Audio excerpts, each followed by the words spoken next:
He walked away from the one person who loved him most. Not because he wanted to, because he had to. And it destroyed him. This isn't about a breakup that led to some miracle comeback. This isn't about finding yourself and suddenly everything clicks. This is about the kind of goodbye that leaves you hollow. The kind that doesn't get better for months, maybe years. The kind where you're the villain in someone else's story, and you know it. His name was Daniel, 32 years old, decent job, good family, and a girlfriend who would have done anything for him. Her name was Sarah. And he let her go. They'd been together for 4 years. 4 years of late-night conversations, inside jokes, plans for a future that felt real. But somewhere along the way, Daniel stopped showing up. Not physically, he was there in the room, at dinner, in bed. But emotionally, gone. He'd smile when she talked, but he wasn't listening. He'd say, "I love you," because that's what you're supposed to say, but he didn't feel it anymore. And Sarah, she felt it. Every single day. She'd ask him what was wrong, he'd say nothing. She'd try harder, plan dates, cook his favorite meals, wear that dress he liked. And he'd just sit there, numb. The worst part, he didn't even know why. One night, she asked him a question. Simple, direct. "Do you still want this?" And for the first time in months, Daniel told the truth. "I don't know." The room went silent. She didn't cry, not yet. She just nodded, like she'd been waiting for him to say it. "Then I think you need to figure that out," she said, "but not with me here." And just like that, it was over. No screaming, no throwing things, no dramatic exit. Just quiet devastation. She packed a bag that night. He didn't stop her. The first week, Daniel felt relief. Strange, isn't it? The person who loves you leaves and your first emotion is relief. He thought he'd feel free, lighter. Instead, he felt nothing. He went to work, came home, ordered takeout, watched shows he didn't care about. Friends texted, he ignored them. His mom called, he let it ring. People think heartbreak is loud. It's not. It's the sound of your own, breathing in an empty apartment. It's realizing no one's going to ask how your day was. It's seeing her toothbrush still in the bathroom and not being able to throw it away. Week 2, the guilt started. He'd scroll through old photos, her laughing at some stupid joke he made. The trip they took to the coast. That time she surprised him at work just because. And he'd think, what the hell is wrong with me? She wasn't perfect, but she was good, she was there, she tried. And he gave up. Not because she did anything wrong. Because he was too much of a coward to admit he was broken.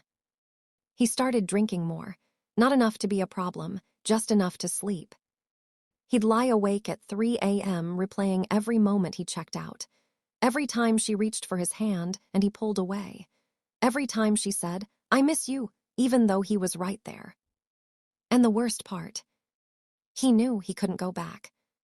Because going back would mean admitting he threw away something real, because he was too scared to deal with his own emptiness. Month 3. He saw her. At a coffee shop. She was with friends, laughing, actually laughing. And Daniel, he was alone, again. She didn't see him, or maybe she did and just didn't care anymore. That's when it hit him. She was moving on. And he was still stuck in the same place. He was the night she left. He went home and broke. Not the kind of break where you cry for 10 minutes and feel better. The kind where you sit on the floor of your shower, fully clothed, and realize you don't recognize yourself anymore. He called his brother that night. "I think I made a mistake," he said. His brother didn't sugarcoat it. "Yeah, you did." Silence. "So what now?" Daniel asked. "Now, you stop running." There was no magic moment. No sudden realization that made everything okay. Just a decision. Daniel started going to therapy. And it was brutal. Because therapy isn't about feeling better, not at first. It's about facing every ugly truth you've been avoiding. Turns out, Daniel had been depressed for years. Long before Sarah, he just never dealt with it. He threw himself into work, into relationships, into anything that would distract him from the fact that he didn't know who he was anymore. And Sarah, she became the Band-Aid. He didn't fall out of love with her. He fell out of love with himself. And he punished her for it. The therapist asked him one question that changed everything. What are you so afraid of? Daniel didn't answer right away. But when he did, it was honest. That if I let people in, really in, they'll see there's nothing there. And that's when the real work began. Daniel didn't fix himself. He started learning to exist with himself. He started running, not because he wanted to be fit, because he needed to feel something other than numb. He reconnected with old friends, the ones he ghosted when he couldn't handle being around people. He wrote pages and pages of things he never said, to Sarah, to himself. He stopped drinking to sleep. He started painting, badly, but it didn't matter. He learned to sit with discomfort instead of running from it. And slowly, painfully slowly, he started to feel like a person again. Not a better person. Just a person. But here's the thing no one tells you. Healing doesn't fix what you broke. Daniel got better, he really did. But Sarah, she was gone. And she had every right to be. 11 months after she left, Daniel wrote her a letter. He didn't send it. He knew better. But he needed to write it.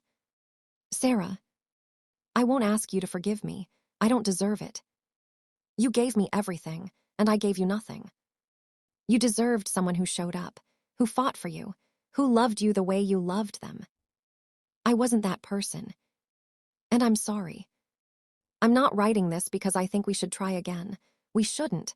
You've moved on. You should. I'm writing this because I need you to know.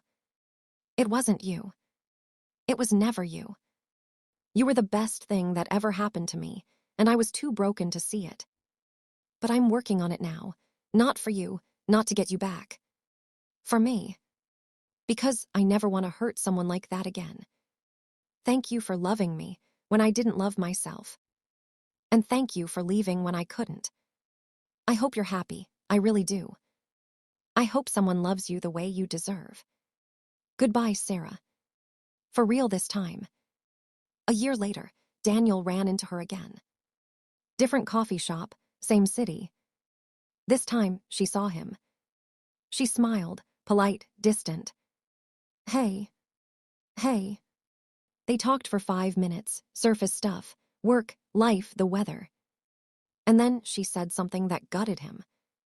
I'm glad you're doing better. She meant it. No anger, no bitterness. Just closure. And Daniel realized something. She didn't need him anymore. And that was okay. Because for the first time, he didn't need her to fix him either. They said goodbye. And this time, it didn't hurt. It just was. Here's the truth. Sometimes the person you lose isn't the villain. Sometimes you are. And you don't get them back. You don't get a second chance. You don't get forgiveness. You just get the lesson. And the lesson is this. You can't love someone else if you don't love yourself. You can't show up for someone if you're not even present in your own life. And sometimes, the kindest thing you can do is let them go.